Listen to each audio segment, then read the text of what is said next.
All the upper echelon folks on YouTube, like the people with like millions of subs, apparently the conversation among that elite group lately has been about their concern that YouTube as a medium engenders forced positivity.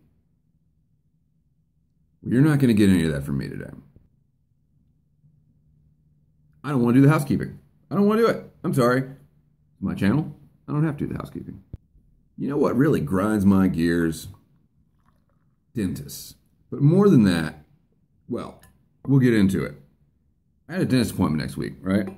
And I'm pretty good about oral health. We've talked about this. I like going to the dentist and making sure that my teeth are in good condition and that I don't have oral cancer because I smoke a pipe. So it's pretty rare that I don't keep up with my dental appointments, but I started having stress dreams like 3 nights ago about going to the dentist. And I am broke as a joke. And so today I was like, you know what? I don't want to go. I'm not going to go. So I called him up and I'm like, hey, I need to cancel my appointment next week. And they're like, you mean reschedule, right? I'm like, no, I'm just going to cancel. I'm like, you don't want to reschedule for the next day because I got to sleep? No, I just don't want to come in next week. Well, I mean, you have to keep up with your cleanings. See, here's the thing.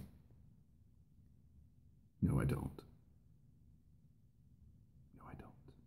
Well, no, but you got to, if you don't keep your teeth in good repair, hey, my teeth are fine. My teeth are good. They feel great. They don't hurt. I just had a cleaning 6 months ago. I'm going to have a cleaning in another 6 months. I just don't want to come into this one. I'm sorry. I'm sorry if you're offended. I'm sorry if you were counting on my $150 to get your kid through, water polo lessons or whatever, but I don't want to come in. Well, okay. I mean, if you want to take that kind of risk with your... No. What? I'm not even going to... No, I just don't want to come in. Sorry. Not going to do it. All right. Well, if you don't want to reschedule... Well, actually, I do want to reschedule. I just want to reschedule 6 months out. Oh, we don't schedule that far out. What? Yeah, you're just going to have to, you'll have to call and just see if you can get a slot when you want to come in. But you scheduled this appointment 6 months out. Well, yeah, but, if we don't do it every 6 months, we can't schedule you 6 months. Excuse me? Like, I'm trying to come in and give you money. Yeah, well, we just can't schedule it 6 months out if like, your calendar doesn't go that far, because I've got Google Calendar and it can go 6 years out. It can probably go 60 years out. I don't know, but I'll probably try it later today because I'm curious. Like, do you have like the Playboy bunnies on the wall and you gotta like go through and like make little notes? Like, what the? Fine. Have a good day. I'll give you a call. Thank you so much. All right. Okay. Bye-bye. And so, that would have been the end of it, except like an idiot, I told my wife and my mom about this, and because I was upset, I was like, listen to this annoying thing that happened to me, and they're like, wait a minute. Yeah, I canceled my cleaning. But your teeth, look, I've had one cavity in my entire life. One. I brush, I go to the dentist, I get my teeth cleaned, I get the x-rays that they make me sit through, I do the bite wings and the Panorex. I take good care of my teeth, right? My teeth are good. Well, yeah, but I mean, if you don't get the cleaning, then you're in for some real trouble. No, I'm not. No, there have been times in my life when I was super broke and I didn't go to the dentist for years. I know plenty of people that don't go to the dentist for years and they're fine. And I don't want to go this one time. And you know what? I'm an adult and I'll do what I want. So you might, if you're a perceptive person, think that this situation with the dentist might be me exerting control over something minor in my life because I feel like I don't have control over, like, I don't know, big things that are happening right now. And you'd be wrong. That is not, no, I'm right. I am right, and dentists suck. No, let's get into it. You want to get into it? We'll get into it. Fine. I didn't vote in the 2016 election. I know. I can hear what you're saying right now. And let me tell you, it was one of the hardest things. My grandfather fought in Guadalcanal in Bougainville. my ancestors that I can, my immediate ancestors that I can trace died in wars fighting for this country, and I didn't vote? Dude, I vote in every election. I vote for dog catcher. Like, if there is a primary, runoff, special election, I vote in that election. I'm the guy that gets all the calls and the mailers and stuff, because if you look at my voting record, which of course is public record in North Carolina, you will see that there is not an opportunity to vote that I don't take. But I didn't vote this time. Now, I voted for down ballot stuff. I did. I showed up and I put in a piece of paper in the machine, but not for president. And there's this very specific reason that I did that I did not vote. It's because all the candidates sucked. In mental health circles, there is an acronym, an abbreviation, whatever, for dealing for people, for patients who have to deal with narcissists in their lives. Now, in my OCD video, I talk about how we throw around the term OCD. He's OCD about that. She's OCD about this. I'm OCD about the other thing. When in actuality, OCD is pretty uncommon, and OCD is nothing like what the mainstream stereotype about it is. Well, that's even more the case with narcissism. We throw that term around all the time. He got a new car. It's shiny. He's such a narcissist. Oh, she's really pretty, but she's kind of a narcissist about it. We talk about this all the time. This word just flows out of our mouths. But in actuality, true narcissism, narcissistic personality disorder, is really rare. It is incredibly rare. And that's a good thing. The reason it's called narcissistic personality disorder is because it was named by a bunch of academics writing for peer-reviewed journals and the DSM and all that. And they couldn't just call it evil. But that's what it is. When the laity, when just regular people, when they use the word evil, they're talking about narcissistic personality disorder. If you haven't Googled what this is by now, narcissistic personality disorder is a problem in your brain, right? That it's chronic. You never get rid of it. They don't know a lot about why it happens, but the deal is you are obsessively fixated on your own aggrandizement, on yourself and making yourself appear bigger, better, bolder to yourself, but also to others. Everything you do, everything you say, everything you feel is motivated by this desire to inflate your own ego. Now, we all have that to some extent, right? Forced positivity on YouTube, right? That's where I never show you the videos where I'm wearing an ugly hat. Actually, that's not true. You've seen, but you know what I'm saying. Like, you don't see the videos from when I'm having a really bad day. I said this is kind of a bad day. Okay, you see what I'm saying. We all do that, but when it crosses that line into personality disorder, is when it is mixed with an utter lack of empathy for other people. And the extremes of this go to places where, like, sometimes people don't even think of other people as real. If you are a psychopathic NPD, you might not really understand that other people, animals, that they're real and have feelings. Most narcissists do understand it, but they use it to their advantage. They're very manipulative. Okay, you get what I'm saying. So there's an acronym there's just a saying. I don't know what the proper, anyway, for people that have to deal with narcissists in their life. Most people never have to deal with a narcissist because it's so rare, like a real narcissist. Most people never have to do it. I've had to do it 3 times. And the first time was kind of a tangential thing. I wasn't the one actually doing the most of the engagement. The second time I did a lot of engagement. And the third time is with my OCD, because I find it very useful and very accurate to think of my OCD as a true narcissist that lives inside my head trying to screw with me. And a lot of OCDers use that use that impression because it fits. It is exactly the case. Is that the OCD itself is just like meeting the worst person you've ever known in your life and having them live inside your head. So anyway, that's why I know about this. I have a little bit of experience in this sort of thing. In fact, I have a lot more experience than most people with narcissists. And so they teach you this. Yeah, the whole point I'm trying to get around to is they teach you this thing called no jade.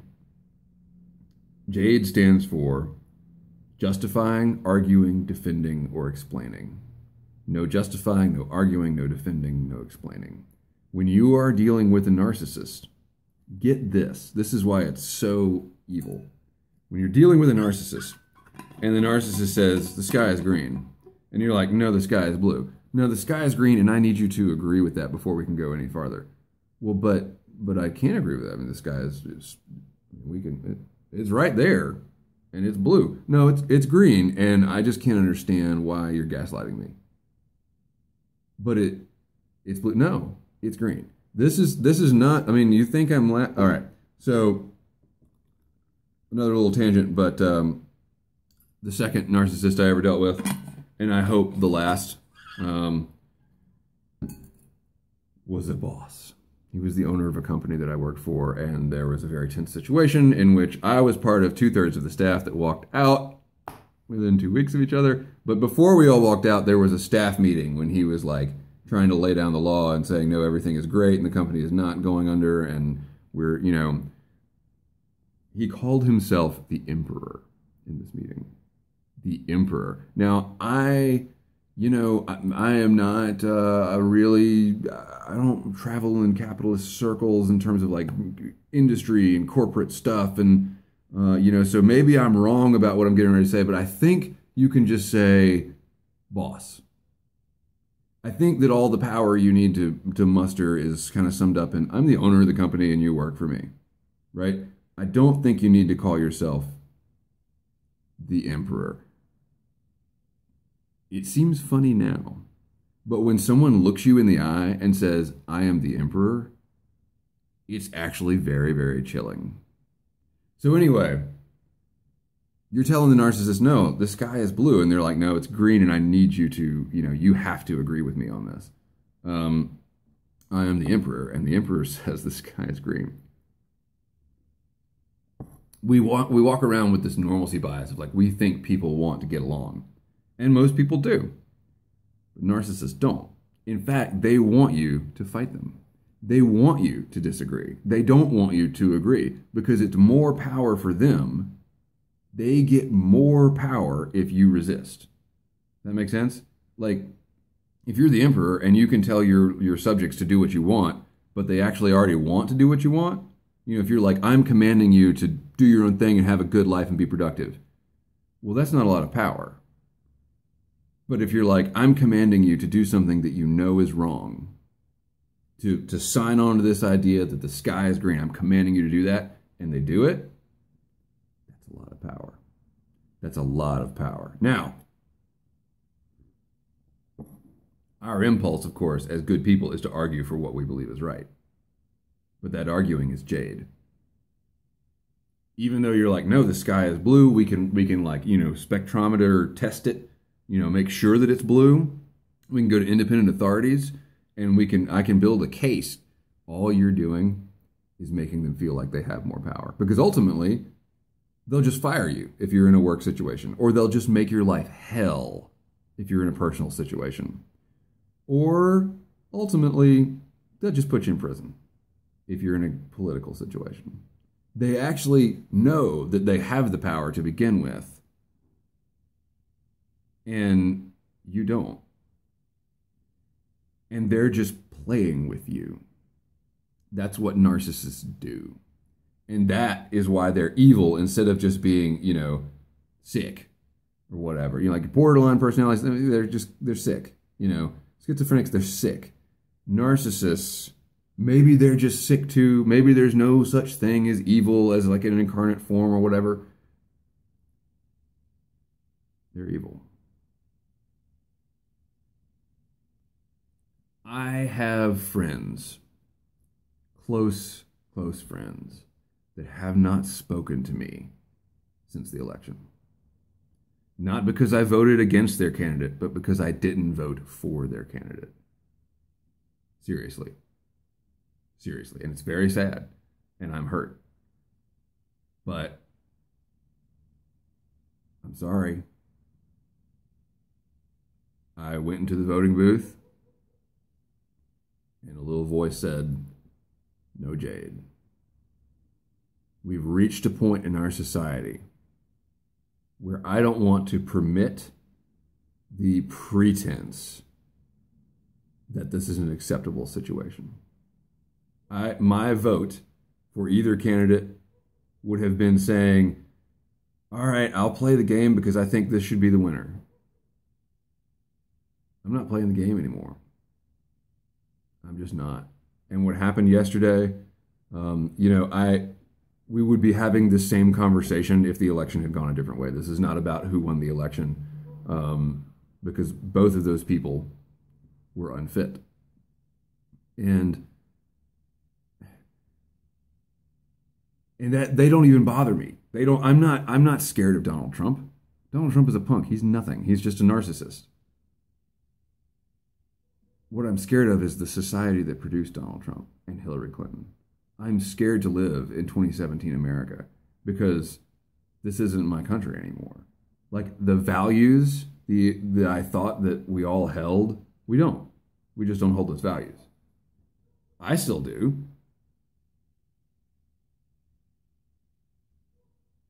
Everybody else does not. So that's why I didn't go to the dentist. I'm not going to jade that dentist. I'm not a part of your system, man. But it's really useful, no jade, when you find yourself in a situation where you're really upset about something and people want to continue engaging with you and people want, you have to vote. You have to vote. If you don't vote, you can't complain. So many good people died for your ability to vote. Yeah, those are all good reasons. But I don't have to vote. No jade. And I know I'm going to get a lot of flack for this. You got to go to the dentist. You got to get your teeth cleaned. No, I don't. I really don't. Now, I don't have any moral, objections to going to the dentist or anything like that. But social media is a cesspool. Well, you got to be on it. In 2017, you got to be on, for your business. No, I don't. No, I don't. We'll close with this story. I'm an amateur radio operator, and the thing that I value about amateur radio is, well, one of the things is that it's a gentleman's hobby, or gentlewoman. It is a hobby for people who don't want to mess with other people. We want to be nice to other people. That's why we go through licensing and spend a ton of money and jump through a lot of hoops so that we can talk to people on the other side of the world. It's because we like people. We want to talk to them.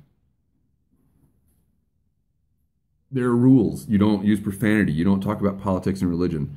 You don't bother other people. You're always very, very courteous. Well, this is something my dad taught me. My dad taught me all this stuff. And also, it's the law. There's some legal stuff. If you want, you can be fined majorly for screwing around on the amateur bands. Yesterday, I was like, no jade. I'm not going to get on social media. I'm not going to watch the news. I'm going to get on the radio all day.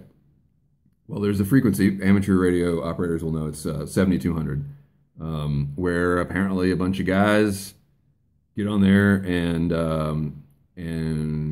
yell about hate speech or they yell hate speech and they're very profane and well, I don't care about profanity. Come on, but like this. They're trolls. They're trolls. They want other hams to be like, hey, well, you guys can't do this, because then they get this engagement and they're like, yes, we can. We're out here doing this.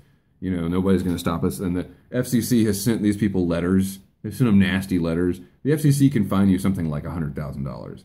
But so far, we're still in the nasty letter stage, And so, I forgot about all this. And I was kind of scrolling around up through 40 meters, and I came to this, and I just couldn't believe it. I got so upset. And I would hear other hams stop and say, "Guys, this isn't cool. You can't do this." And they're like, "Oh yeah, we can." And and fuck you and fuck your mom and if you've got any kids listening in the background, fuck them too, and that kind of stuff. Um, and I kept reaching for the microphone to be like, "Listen, asshole, this is my dad's amateur radio band here. He taught me to be a gentleman on here, and you can't do this." And then I realized, no Jade. No Jade. I got a really big knob in the front of my rig that I can just turn and move on past. But it was very hard. It was very hard to let that go. But those guys, they don't want to be nice people. They're not trying to be nice. And if I engage with them, it just feeds them. No, Jade. You'll find a situation every day in which that's applicable. Anyway, thanks for listening to me rant. If you leave a comment saying that I should go to the dentist, I'm going to delete it. Keep the ends out for the ties that bind.